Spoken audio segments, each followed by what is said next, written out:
নমস্কার বন্ধুরা, চলে এলাম নতুন আরেকটি ভিডিও নিয়ে। আজকে দেখাবো চিংড়ি মাছকে আলু দিয়ে তরকারি। প্রথমে আমি কিছুটা চিংড়ি মাছ পরিমাণে ধুয়ে ভালো করে নুন হলুদ মাখিয়ে নেব। মাখিয়ে নিচ্ছি, দেখতে পাচ্ছেন। আমি একটু বড় সাইজের চিংড়ি মাছগুলো নিয়েছি। এইবার আলুকে লম্বা লম্বা করে আমি কেটে নিয়েছি।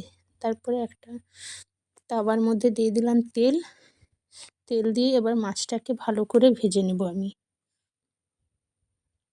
এবার দিয়ে দিচ্ছি চিংড়ি মাছগুলো।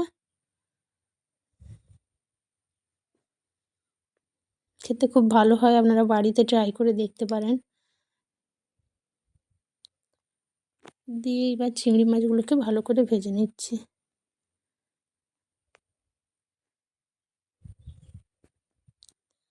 চিংড়ি মাছ প্রায় আমার ভাজা হয়ে এসছে।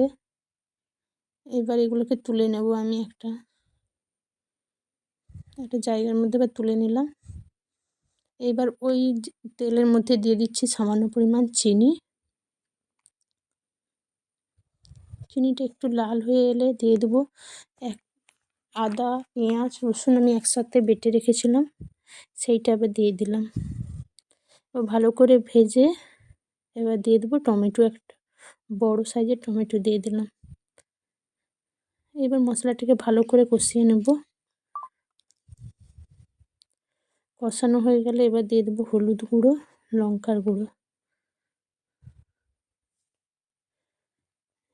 আবার ভালো করে মশলাটা কষিয়ে এবার দিয়ে দেবো আলুগুলো। আলু দিয়ে একসাথে ভালো করে মশলার সাথে আলুটাকে মিশিয়ে নেব।